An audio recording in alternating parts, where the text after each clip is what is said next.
अक्टूबर माह की शुरुआत हो चुकी है। रबी की फसल में बोई जाने वाली जो मुख्य फसलें हैं उसमें सरसों होती है। तो सरसों की बुआई इस समय जोरों पे चल रही है, कहीं-कहीं बुआई हो चुकी है, कहीं-कहीं बुआई इस समय चालू है।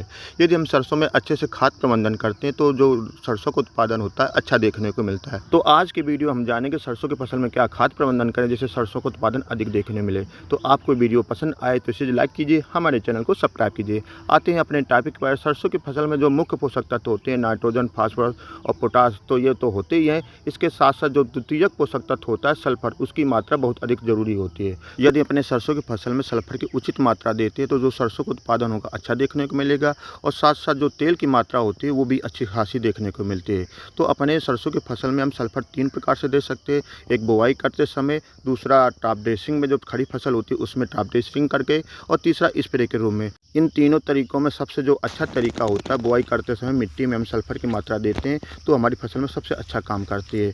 तो इसके लिए हम 3 खादों का प्रयोग कर सकते हैं। जो पहली खाद आती है NPS, जो NPK नाम से आती है, जिसमें 20% नाइट्रोजन होती है, 20% फास्फोरस होती है और पोटाश की मात्रा इसमें 0% होती है और साथ साथ 13% इसमें सल्फर होता है। यानी 50 किलो की बोरी में 6.5 किलोग्राम सल्फर मिल जाता है। और इसकी मात्रा की बात करते हैं, 1 एकड़ में NPS खाद कितनी प्रयोग करेंगे, तो 1 एकड़ के लिए 50 किलोग्राम पर्याप्त होती है। और इसमें नाइट्रोजन भी मिल जाएगा आपकी फसल के लिए और फास्फोरस मिल जाएगा, इसमें पोटाश की मात्रा नहीं होती है। तो ये हो गई आपकी NPS खाद। अब दूसरी जो खाद आती है सिंगल सुपर फास्फेट, जिसमें 16% फास्फोरस होता है, इसके साथ साथ इसमें सल्फर की मात्रा पर्याप्त पाई जाती है।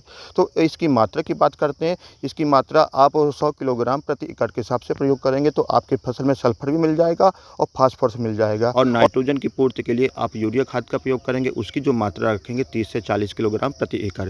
ये तो 2 खाद्य होंगे जिससे आपकी सरसों की फसल को सल्फर मिलता है। अब तीसरी खाद की बात करते हैं तो जो दाने वाला जो सल्फर आएगा उसका प्रयोग कर सकते हैं, या जो पाउडर फॉर्म वाला जो सल्फर आता है दोनों में किसी एक का प्रयोग करेंगे, जो उसकी मात्रा जो रखेंगे 7 से 8 किलोग्राम प्रति एकड़। पाउडर फॉर्म में जो सल्फर होता है 2 तरीके का होता है, एक फर्टिलाइजर सल्फर, दूसरा फंजीसाइड सल्फर। तो सरसों की बुआई करते समय आप फंजीसाइड सल्फर का प्रयोग नहीं करेंगे, फर्टिलाइजर सल्फर का ही प्रयोग करेंगे। जो फर्टिलाइजर सल्फर होता है वो सस्ता होता है, फंजीसाइड सल्फर के मुकाबले आधे रेट में पड़ता है, तो आप फर्टिलाइजर सल्फर का ही प्रयोग बुआई करते समय करेंगे। पाउडर फॉर्म में जो सल्फर आता है उसको प्रयोग करते समय सावधानी ये रखेंगे, इसको DAP खाद के साथ मिला के नहीं प्रयोग करेंगे। DAP के साथ मिलाने पर ये आपस में रिएक्शन कर जाते हैं, जिसका परिणाम हमको कम देखने को मिलता है। इसलिए इन दोनों को अलग अलग अपने खेत में प्रयोग करेंगे। पहले DAP का छिड़काव कर लेंगे, इसके बाद सल्फर का प्रयोग यूरिया खाद के साथ मिला के कर सकते हैं। किसी कारणवश आपने सल्फर का प्रयोग बुआई करते समय नहीं कर पाए या सल्फर युक्त खाद का प्रयोग बुआई करते समय नहीं कर पाए तो आपको चिंता करने की कोई बात नहीं। जब पहला पानी लगाएं उसके बाद यूरिया के साथ सल्फर का प्रयोग आप कर सकते हैं। इस तरह आप अपने सरसों की फसल में सल्फर का प्रयोग करेंगे तो आपका जो उत्पादन होगा 10 से 15%, 20% अधिक देखने को मिलेगा और साथ साथ उसमें तो जो तेल की मात्रा होगी वो भी काफ़ी अच्छी देखने को मिलती है। तो आपको वीडियो कैसा लगा? आपको वीडियो पसंद आए तो इसे लाइक कीजिए, हमारे चैनल को सब्सक्राइब कीजिए। मिलते हैं किसी अन्य वीडियो के साथ। जय हिंद, जय भारत, जय किसान।